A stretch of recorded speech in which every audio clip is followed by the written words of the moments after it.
100కు పైగా దీర్ఘకాలిక సమస్యలకు ఎటువంటి ఆపరేషన్ దుష్ప్రభావాలు లేకుండా హోమియోపతి చికిత్స.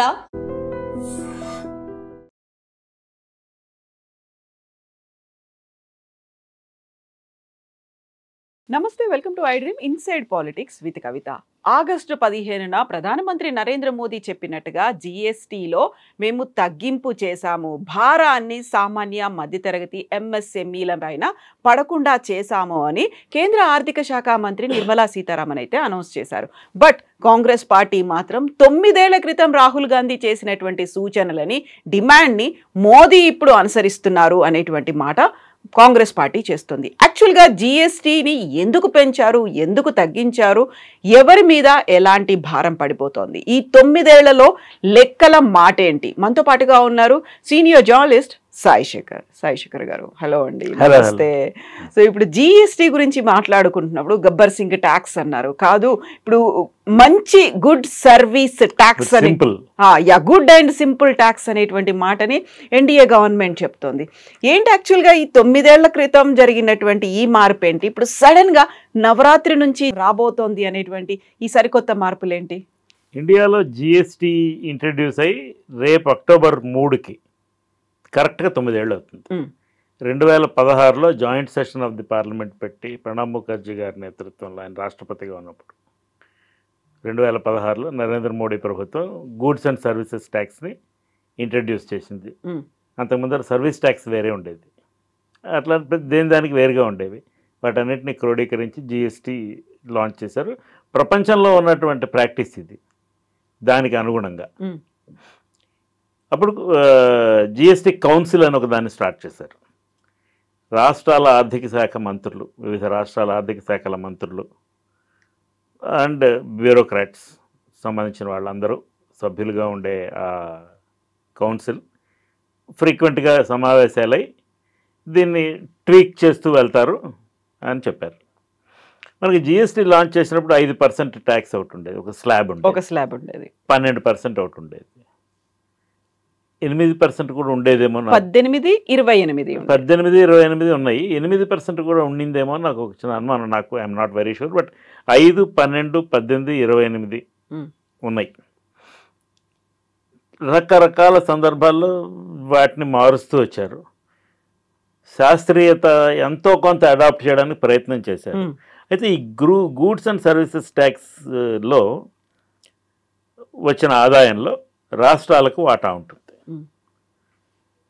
ఎప్పుడైతే దీన్ని రేషనలైజ్ చేసుకుంటూ కొన్నిటి మీద పెంచి కొన్నిటి మీద తగ్గించి ఇలా చేసుకుంటూ వస్తున్నారో అది రాష్ట్రాలు సఫర్ అవుతూనే ఉన్నాయి. వాటి యొక్క వాటా తగ్గిపోతూ వస్తుంది. సరే, ఇదంతా చరిత్ర. ఇప్పటికి చాలా సమావేశాలు జరిగినాయి. జిఎస్టీ కౌన్సిల్ చాలా ట్వీక్స్ చేశారు.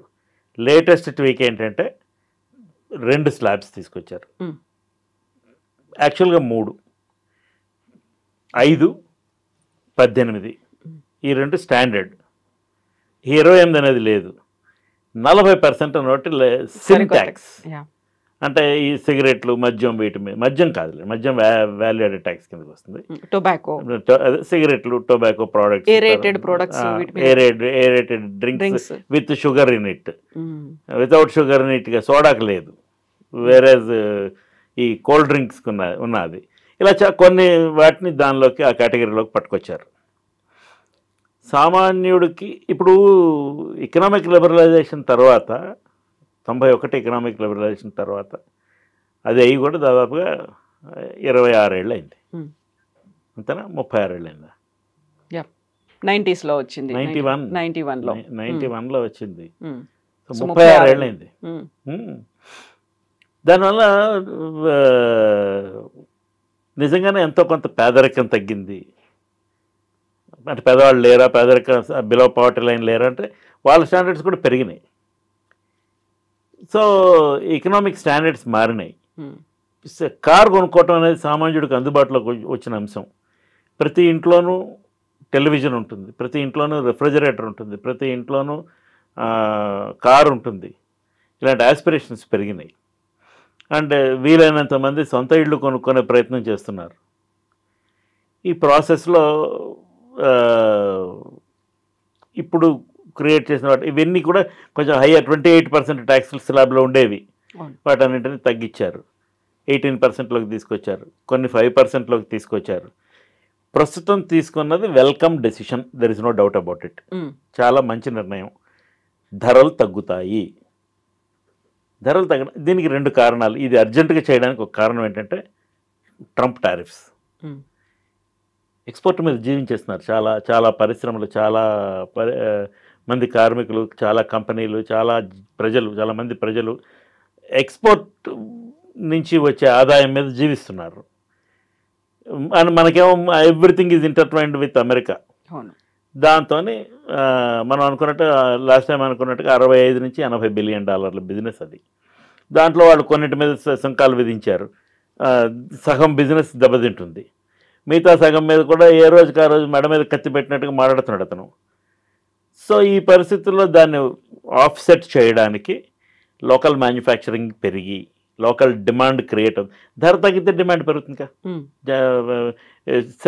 Many more people will want to buy those things. So ధరలు కాస్త అదుపు చేస్తే ఇప్పుడు కార్లు డెఫినెట్గా పెరుగుతాయి. ఇక్కడ 28% ట్యాక్స్ నుంచి 18% ట్యాక్స్లోకి వచ్చాయి. 1500 cc కంటే తక్కువ ఉండే కార్లే ఎక్కువ కొనుక్కుంటారు ఇండియాలో. చాలా మంది 2 లీటర్స్ ఇంజిన్స్ అవి కొనుక్కోరు. ప్రీమియం లగ్జరీ కార్లు కూడా లిమిటెడ్ గానే ఉంది. వాటి మీద కూడా కొన్ని ట్వీక్స్ చేయటం వలన వాటి ధర కూడా కొంత తగ్గుతుంది.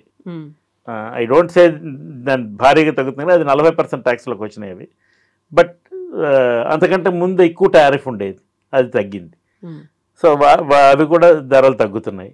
ప్రపోర్షనేట్గా చాలా వాటి మీద ధరలు తగ్గుతుంది. ఉదాహరణకి ధరలు ఏమేమిటి మీద తగ్గుతున్నట్టే సిమెంట్ మీద 28% ఉండేది, అది 18% చేశారు. ఇల్లు కట్టుకోవడం, గృహ నిర్మాణం రీజనబుల్ అవుతుంది. ఒకటేసారి 10% పాయింట్స్ తగ్గితే ధర తగ్గితే cement is important ingredient for construction activity. Of course there are steel అవన్నీ ఉన్నాయనుకోండి. ట్రాక్టర్, వ్యవసాయం, అగ్రికల్చర్ ఇంప్రూవ్మెంట్, దాంట్లో 12% ఉండేది 5% చేశారు. అట్లానే వాటర్ స్ప్రింక్లర్స్ అని, అట్లానే ఈ మొబైల్, వైఫై, టెలిఫోన్ బిల్స్ ఉన్నాయి చూడండి, ఇవి వాటిలో ఏం పెద్ద మార్పు చేయలేదు, 18% ఉన్నవి. తర్వాత ల్యాప్టాప్లు, తర్వాత ఇలాంటివన్నీ కొన్ని మార్పులు చేయలేదు. కంప్యూటర్లు వాటిలో అవి వాటి 18% స్లాబ్లోనే అవి ఉండిపోయాయి. చెప్పులు అందరికీ అవసరమేగా, 12% నుంచి 5% అయింది అది. 1000 రూపాయల కంటే ఎక్కువ ధర ఉన్నటువంటి చెప్పులు అయితే 18% ట్యాక్స్లోనే ఉంచారు. బట్టలు 5%లోనే ఉంచారు. క్లోత్స్ దాన్నే మార్చలేదు. 1000 రూపాయల కంటే ఎక్కువ క్లోత్స్ ఉన్న ధర ఉన్న క్లోత్స్ 12% ఉండేవి, దాన్ని 5% చేశారు. నెయ్యి 12 నుంచి 5% చేశారు.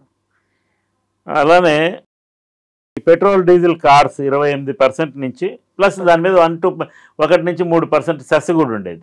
అంటే సుమారుగా అదనపు సెస్. సో 30 నుంచి 31% ఉండేది దాని మీద జిఎస్టీ, అది 18% చేశారు. అలానే పెద్ద కార్లు 28% ప్లస్ హయ్యర్ సెస్ ఒకటి ఉండేది, అది 43 నుంచి 50% ఉండేది. 28% దాని మీద జిఎస్టీ ఉండేది. ఆ మొత్తాన్ని రేషనలైజ్ చేసి 40% చేశారు. దీనివల్ల లగ్జరీ కార్ల ధరలు కూడా తగ్గుతాయి. బెంజ్ కారు కొనుక్కునేవాడు కొంచెం సులభంగా ఫీల్ అవుతాడు, అంటే ఉన్నత శ్రేణి. అలానే మామూలు కార్లు కొనుక్కునే వాళ్ళు కూడా చాలా సంతోషిస్తారు.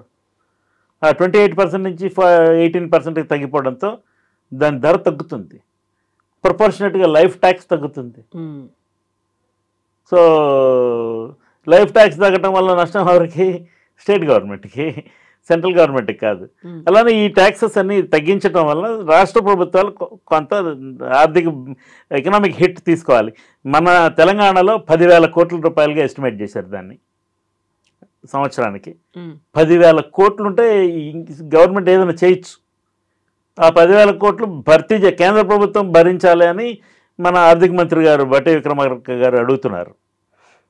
ఇలాంటి వాళ్ళు ఒక 2-3 ఈ విషయాన్ని జిఎస్టీ కౌన్సిల్లో హైలైట్ చేశారు. అంటే జిఎస్టీ తగ్గించడంలో మాకు ఏం అభ్యంతరం లేదు, ప్రజలకి ఇది చాలా ఉపయోగకరం. కానీ బ్యాలెన్స్ ఆఫ్ లాస్ ఏదైతే దీనివల్ల జరిగిందో అది కేంద్రం రాష్ట్రాలకి కాంపెన్సేట్ చేయాలనే ఒక డిమాండ్ ఇప్పుడు మొదలైంది. మీ హెల్త్ ఇన్సూరెన్స్ 18% ట్యాక్స్ ఉండేది, అది నిల్ ట్యాక్స్గా మారింది. నిల్ ట్యాక్స్గా మాత్రం మీకు నా ఉదాహరణ చెప్తాను. నాకు సెప్టెంబర్ 21వ తారీఖు నాడు మా ఈ హెల్త్ ఇన్సూరెన్స్ పాలసీ రెన్యువల్కి లాస్ట్ డేట్. 22వ తారీఖు నుంచి అమల్లోకి వస్తుంది. అంటే నేను కట్టాలి. ఈ డేట్ ఎందుకు? నవరాత్రులు కాబట్టి ఇప్పుడు నువ్వు తగ్గించినప్పుడు నాకు ఇంకొక ఇది మర్ఫీస్ లా అంటారు. What can go wrong will go, if things can go wrong they will. ఇది మర్ఫీస్ లా. నేను ఈవీ ఒకటి కొనుక్కున్నాను కింద సంవత్సరం అక్టోబర్లో. నవంబర్ 15వ తారీఖు మన రాష్ట్ర ప్రభుత్వం దాని మీద రోడ్ ట్యాక్స్ తీసేసింది. 2,20,000 నష్టపోయాను నేను కొనుక్కున్న ఈవీకి. అంటే నష్టపోలా, కానీ అయ్యో నేను ఒక 10 రోజులు ఆగి ఉంటే అమౌంట్ తగ్గేది అనే ఒక ఫీలింగ్. ఇప్పుడు ఇది కూడా అంతే. ఈ కట్ ఆఫ్ డేట్ ఎందుకో నాకు అర్థం కాలేదు. ఇవన్నీ ఒక పక్కన ఉంచండి. లైఫ్ ఇన్సూరెన్స్లో కూడా నీల్ ట్యాక్స్ చేశారు. బిజినెస్ క్లాస్ ట్రావెల్ మీద తగ్గించారండి 12% నుంచి 5%. సో అన్ని వర్గాలకు ఉపయోగకరంగా ఉన్నది ఇది.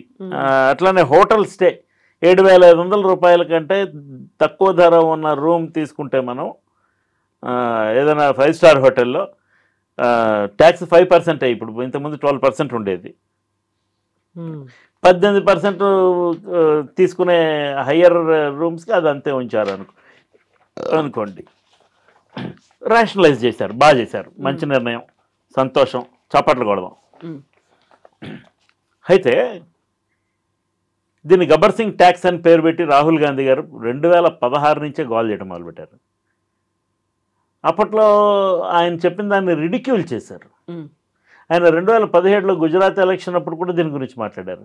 And he has always been talking about the limited number of slabs and lesser tax burden on the people, అన్ని వర్గాల మీద lesser tax burden on the people అనే విషయాన్ని ఆయన ఒక 9 సంవత్సరాలుగా పోరు పెడుతుంటే ఆయన్ని హేళన చేశారు. కానీ దాంట్లోని రీజన్ చూడలేదు, చూసి కూడా ఉద్దేశపూర్వకంగా ఇగ్నోర్ చేశారు. రీజన్ చూశారు, చూడబట్టే ఇవాళ అయిందిగా ఇది. ఇప్పుడు రాహుల్ గాంధీకి ఏమీ పాపులారిటీ పెరగటం లేదు అనేదో అంటారు. కానీ ఇప్పుడు రేవంత్ రెడ్డి గారు 42% బీసీ రిజర్వేషన్కి సంబంధించి కొంత ఎక్సర్సైజ్ చేసి ఇక్కడ ఒక బిల్లు ప్రతిపాదించి దాన్ని పాస్ చేసి రాష్ట్రపతి దాకా వెళ్ళింది. అది కులగణన మేము చేస్తామని రాహుల్ గాంధీ గారు భారత్ జోడో యాత్రలో చెప్తే కాంగ్రెస్ గవర్నమెంట్ ఇక్కడికి వచ్చిన వెంటనే ఆ కార్యక్రమం ప్రారంభించారు. With in the given limitations వాళ్ళు సైంటిఫిక్గా దాన్ని పూర్తి చేశారు. దానికి ముఖ్యమంత్రి గారు బోలెడంత వివరణ కూడా ఇచ్చారు, ఎంత ఎఫర్ట్ పెట్టారు కులగణన చేయడంలో అనేది. ఆ కులగణన చేస్తామని మోడీ ఒప్పుకున్నారుగా.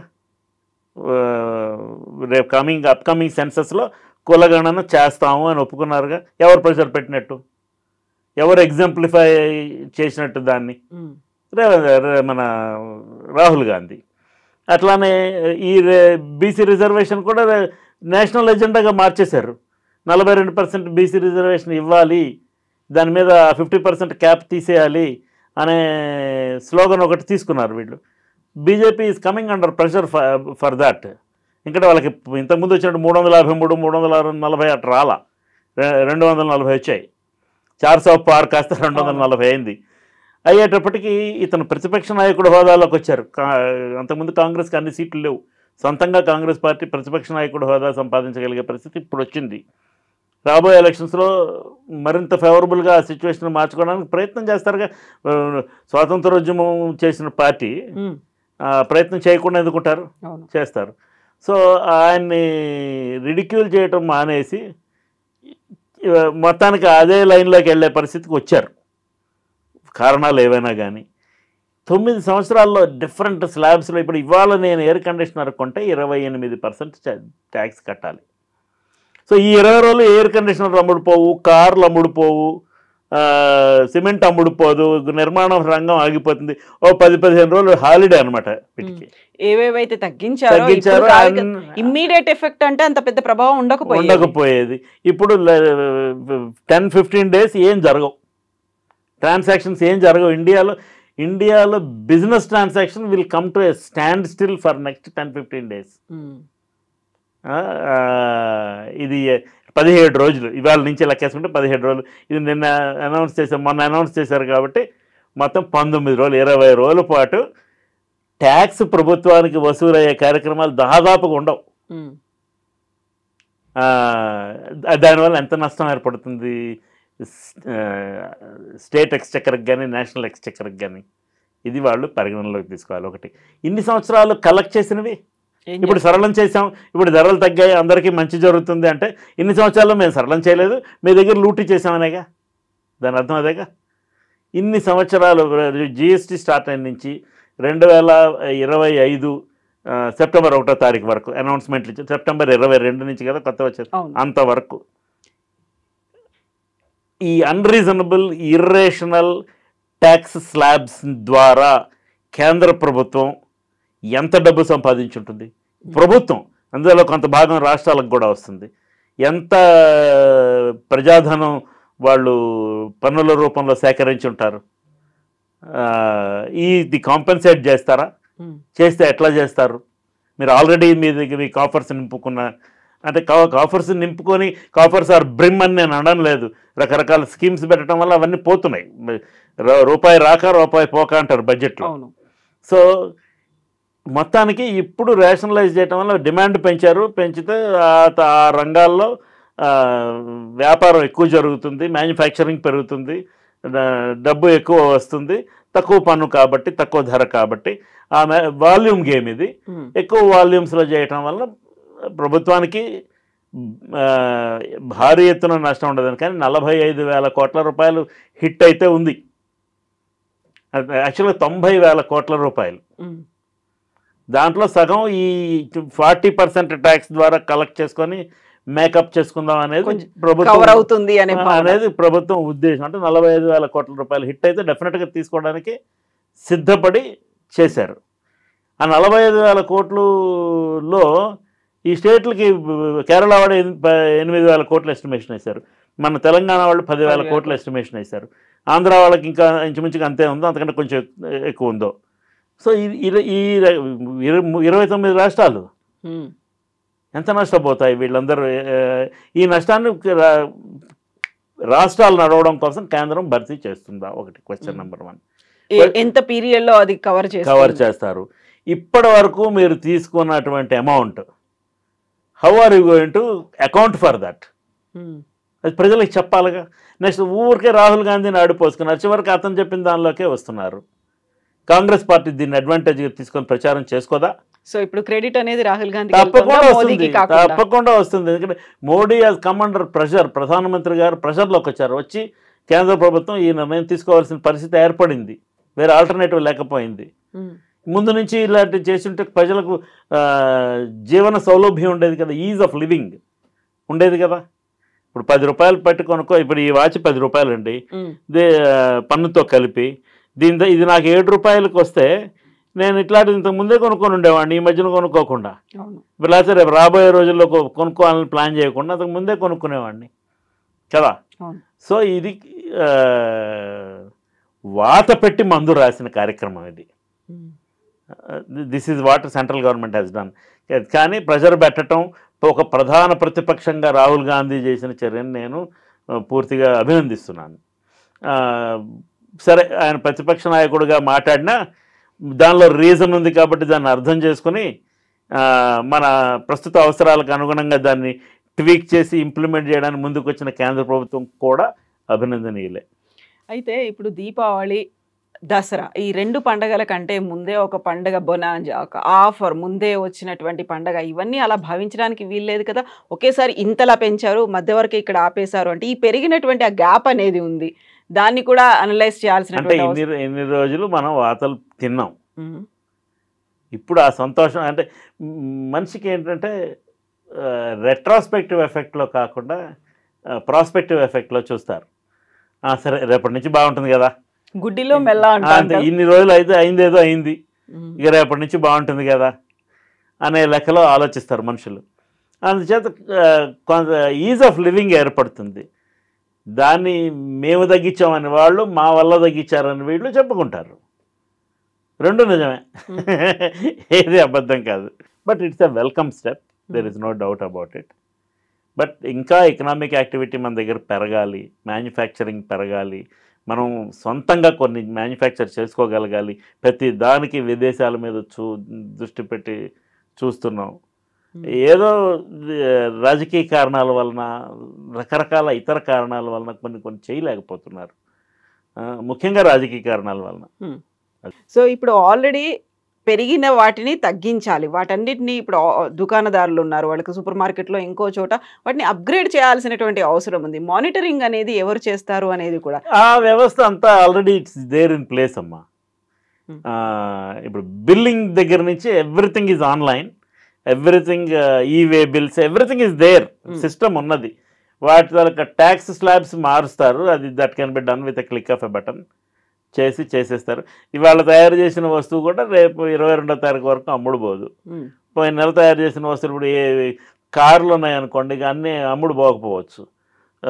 22 వరకు అయితే డెఫినెట్గా ఏం ట్రాన్సాక్షన్ ఉండదు. మీరు కావాలంటే you can go and do an interview with all the car sellers, dealers, AC dealers, television dealers చేస్తే వాళ్ళు చెప్తారు ట్రాన్సాక్షన్ ఉండదు. అండ్ 22వ తారీఖు నుంచి స్టార్ట్ అవుతుంది దసరా ఆఫర్లు, దీపావళి ఆఫర్లు, మళ్ళీ ఆఫర్లు కూడా ఇస్తారు వాళ్ళు. So yeah, it's a good move. So ఒక యాక్టివిటీ, బిజినెస్ యాక్టివిటీ మాత్రం ఇండియాలో భారీగా పెరుగుతుంది. మీరు చెప్పినట్టుగా దసరా ఆఫరు, దీపావళి ఆఫర్, ఇవి అక్కడ ఉన్నటువంటి షాపులు కాదు, ఇవి ఇచ్చింది కేంద్ర ప్రభుత్వం. ఇలాంటి ఒక ఆఫర్, ఒక ధమాకా ఇచ్చింది కాంగ్రెస్. వీళ్ళు చెప్పారు తెలంగాణ తెచ్చింది కేసీఆర్ అంటే ఇచ్చింది కాంగ్రెస్ అంటారు. అలాగా జిఎస్టీ రేట్లు తగ్గించింది కేంద్రం, అయితే తగ్గింపించింది కాంగ్రెస్ అన్నమాట. దానికి కృషి చేసింది, పోరాటం చేసింది. ముఖ్యంగా రాహుల్ గాంధీ అండి, ఆయన వ్యక్తిగతంగా చాలా సార్లు మాట్లాడారు దీని గురించి. మీరు కావాలంటే ట్విట్టర్ లో కూడా చూడండి, చాలా మంది రాస్తున్నారు. ఇప్పుడు అవన్నీ కూడా బయటకు వస్తున్నాయి, పాపపై ఆయన గతంలో మాట్లాడిన చూపిస్తున్నారు. సో గబ్బర్ సింగ్ అనేది ఇప్పుడు ఇండియా కూటమి లేకుంటే కాంగ్రెస్ తో చెప్తుంటే లేదు, గుడ్ అండ్ సింపుల్ ట్యాక్స్ అని ఎన్డీఏ వాళ్ళు ప్రచారం చేస్తున్నారు. That's it. Yes, Andy. Thank you so much, Aishik. Thank you. And for more videos, Please subscribe to iDream. Please subscribe to iDream. Please subscribe iDream. And please subscribe to iDream. For more videos, subscribe to iDream. please like, share and subscribe to the channel. Congratulations, iDream. Subscribe to iDream. Subscribe to iDream. So subscribe to iDream Media.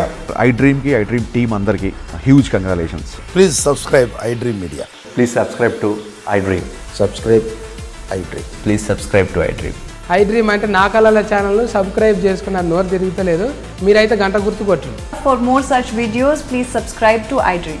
Subscribe to iDream. Please subscribe to iDream. Please subscribe iDream Media. Please do subscribe to iDream. Please subscribe to iDream Media. For best entertainment and information, please subscribe iDream. And don't forget to subscribe to iDream.